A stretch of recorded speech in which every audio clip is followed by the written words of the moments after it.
भगवान श्री कृष्ण कहते हैं कि जब भी किसी कार्य को करने में अगर लालच होगा, बेईमानी होगी, जलन होगी, तो वो काम ना तो सही होगा, ना ही उसका परिणाम फलदायी होंगे। इसके अतिरिक्त जिस कार्य को हम पूरे मन से प्रेम पूर्वक करेंगे तो वो न सिर्फ हमारे लिए बल्कि समाज के लिए भी अच्छा होगा। जो व्यक्ति कामी प्रवृत्ति का होता हो, जिसके मन में लोभ होता हो, जो अत्यधिक क्रोधी स्वभाव का होता हो, उसके लिए नरक के द्वार सदैव खुले होते हैं। अर्थात ऐसे व्यक्ति को तो सिर्फ नरक में ही जगह मिलती है। श्री कृष्ण कहते हैं, मनुष्य सब कुछ चाहता है पर सब कुछ उसे मिल नहीं सकता। आपको जो नहीं मिला उसके लिए पश्चाताप मत करो, जो आपसे अलग हो गया उसके लिए निराश मत हो। मैं सभी प्राणियों के हृदय में स्थित आत्मा हूँ। मैं सभी प्राणियों का आदि, मध्य और अंत भी हूँ। हर व्यक्ति श्री कृष्ण से जुड़ा है और श्री कृष्ण हर व्यक्ति से जुड़े हैं। वही हमारे आदि, मध्य और अंत है। ठंड या गर्मी, सुख या दर्द का अनुभव करें। ये अनुभव क्षण भंगुर है, वो आते हैं और चले जाते हैं। उन्हें धैर्यपूर्वक सहन करें। समय एक सा नहीं रहता। आज दुख है तो कल सुख भी आएंगे और सुख के बाद दुख भी आना स्वाभाविक है। आपको पूरे धैर्य और श्री कृष्ण पर विश्वास के साथ अपना जीवन निर्वाह करना चाहिए। सत्य कभी नष्ट नहीं हो सकता। अच्छा करने से नहीं डरना चाहिए। लोग अक्सर सच कहने से बचते हैं या डरते हैं, पर सत्य कभी छुप नहीं सकता, ना ही कभी मिट सकता है। कितना भी छुपा ले पर सच तो उजागर हो ही जाएगा। इसलिए जो बात सच पर आधारित हो उसे करने या कहने और मानने से कभी नहीं डरना चाहिए। जो हुआ अच्छा हुआ, जो होता है अच्छे के लिए होता है। कभी कभी विपरीत परिस्थितियां हमारी वर्तमान स्थिति को अच्छा करने के लिए आती। मन चंचल होता है, इधर उधर भागता है और किसी भी कार्य की एकाग्रता का दुश्मन है। लेकिन यदि वह व्यक्ति के वश में हो जाए तो इससे अच्छा कोई मित्र नहीं। मन को एकाग्र करना जरूरी है, बस थोड़े से प्रयास और अभ्यास की जरूरत है।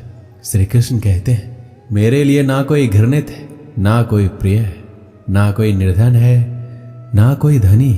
बस जो भक्ति भाव के साथ मुझे याद करते हैं, मैं उनका हूं और वो मेरे। भगवान तो बस प्रेम भक्ति के भूखे हैं। जो भी उनकी भक्ति में लीन होता है, जो भी प्रेम से उन्हें याद करता है, वो सदैव उसका कल्याण करते हैं। जब भी आप कोई बुरा कार्य करते हो या अच्छा कार्य करते हो, आपको लगता है कि कोई देख नहीं रहा है, तो यहाँ श्री कृष्ण कहते हैं कि जो तुम कुछ कर रहे हो उस पर मेरी दृष्टि सदैव तुम पर है। इसलिए आप ये मत समझो कि आप अकेले हैं। आपके साथ श्री कृष्ण सदैव है। हमारी सफलता और असफलता इस बात पर निर्भर करती है कि हम खुद पर कितना विश्वास करते हैं। व्यक्ति जो चाहे बन सकता है यदि पूरे विश्वास के साथ अपने लक्ष्य पर लगातार चलता रहे। जिस इंसान के चारों तरफ नकारात्मक लोग रहते हैं, उस इंसान का मंजिल से भटक जाना तय है। कहते हैं मन के हारे हार है और मन के जीते जीत। जिस प्रकार सकारात्मक विचारों से सफलता मिलती है, उसी प्रकार नकारात्मक विचार असफलता के मार्ग की ओर अग्रसर करते हैं। क्योंकि जैसा हम सोचते हैं वैसा ही हम बनते जाते हैं और अपने विचारों के माध्यम से ही हमें नकारात्मक और सकारात्मक परिणाम मिलते हैं। अपने अनिवार्य कर्तव्य का पालन करें, क्योंकि क्रिया वास्तव में निष्क्रियता से बेहतर है। मनुष्य ही एक ऐसा प्राणी है जो कर्म करता है, इसलिए कर्म करना प्रत्येक व्यक्ति का धर्म भी है। कर्म करने वाला व्यक्ति कर्मवीर कहलाता है। इसलिए कार्य करते रहना खाली बैठे रहने से हमेशा बेहतर होता है।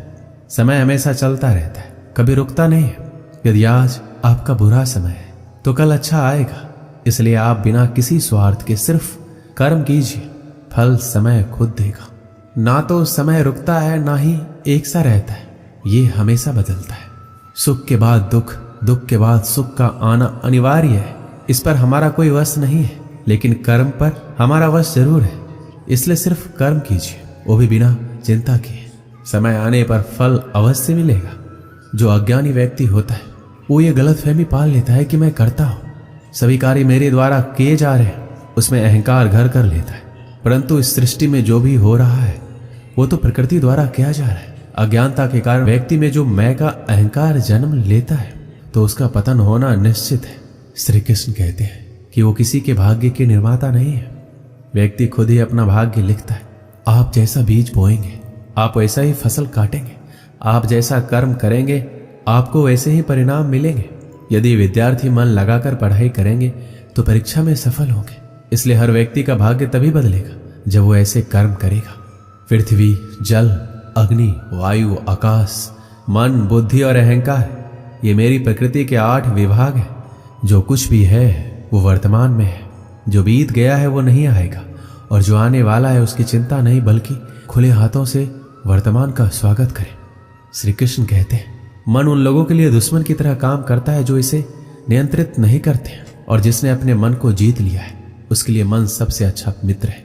क्रोध में इंसान भ्रमित हो जाता है, और भ्रम से बुद्धि व्यग्र हो जाती है, और अपने गलत फैसले के चलते उसका पतन शुरू हो जाता है।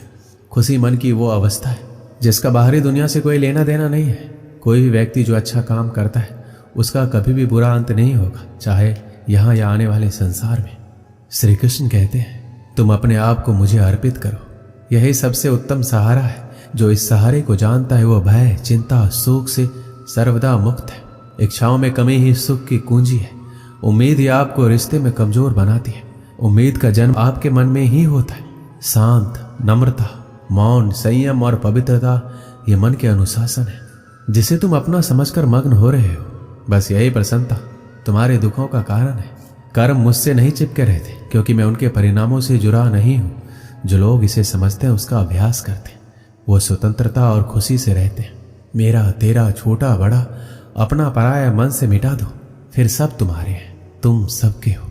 आप अकेले आए हैं, अकेले ही जाना है, इसलिए खुद पर भरोसा रखो।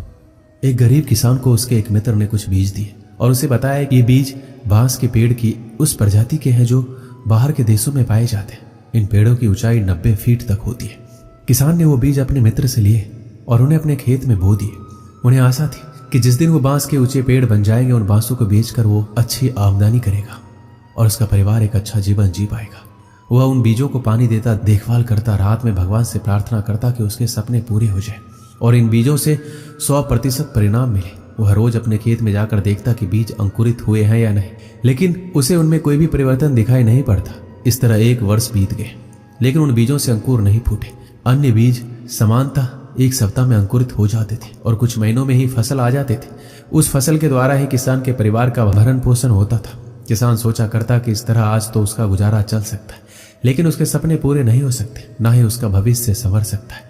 बांस के पेड़ों की बदौलत वह अपने सुनहरे भविष्य के सपने देखने लगा, लेकिन समय बीतने के बाद भी वो बीज अंकुरित नहीं हुए और किसान को अपने सपने और आशाएं टूटती हुई नजर आने लगी। उनके मन में शंका उत्पन्न होने लगा, कहीं वो बीज सड़ तो नहीं गए। 1 वर्ष और बीता, लेकिन बीज अंकुरित नहीं हुए। दूसरे किसान और उसके गांव वाले उसका मजाक उड़ाने लगे। वह उन बेकार की चीजों पर अपना समय और परिश्रम व्यर्थ गंवा रहा है। सबके ताने सुनकर किसान विचलित होने लगा। उसके मन में ये भय समाने लगा कि कहीं सचमुच वह अपना समय और परिश्रम ऐसे कार्य में तो नहीं लगा रहा जिससे उसे कोई प्रतिफल नहीं मिलने वाला है। 1 साल और बीत गया, लेकिन बीज के अंकुरित होने के कोई चिन्ह दिखाई नहीं पड़े। लोगों ने किसान का मजाक उड़ाना जारी रखा, लेकिन किसान ने आंशिक भय के बाद भी अपने मन में छोटी सी आस बांध रखी थी। इसलिए उसने लोगों की बातों को दरकिनार कर उन बीज की देखभाल करना जारी रखा। ऋतुएं बीतती गई और किसान एक चमत्कार की उम्मीद में बीज को रोज पानी देता रहा, उसका देखभाल करता रहा। लेकिन 4 साल बीत जाने के बाद भी एक भी बीज अंकुरित नहीं हुए, जिससे किसान की उम्मीदें थोड़ी और कम हो गई। लेकिन फिर भी वह उन बीजों को पानी देता रहा। समय के साथ किसान की आशा कम होती चली जा रही थी, लेकिन भगवान पर उनका विश्वास अटल था। उनका विश्वास था कि भगवान उसके परिश्रम का फल उसे अवश्य देंगे। 5 वर्ष बीत जाने के बाद अचानक एक सुबह गांव के लोगों को उस किसान के चिल्लाने की आवाज सुनाई पड़ी। वो सभी अपने घर से बाहर निकले। उन्होंने देखा वो किसान अपने खेत के सामने खड़ा होकर खुशी से चिल्ला रहा है। पास जाकर देखने पर सभी गांव वालों की आंखें फटी की फटी रह गई। किसान के खेत में बांस के बीज अंकुरित हो गए थे। किसान की खुशी का कोई सीमा नहीं था। 5 साल बाद उसकी मेहनत सफल हुई थी। वह खेत गांव वालों के आकर्षण का केंद्र बन गया। बांस के पेड़ तेजी से बढ़ रहे थे। 5 feet, 10 feet, 20 feet, 50 feet, 70 feet, 80 feet और 90 फीट। 5 सालों से खाली पड़ा किसान का क्षेत्र मात्र 5 सप्ताह में 90 फीट बांस के पेड़ों से बढ़ गया। इस चमत्कार को देखकर सभी दंग थे। उधर किसान खुशी से फूला नहीं समा रहा था। वो बांस के पेड़ न केवल उसके परिवार का बल्कि उसके कई पीढ़ियों का भरण पोषण करने वाले थे।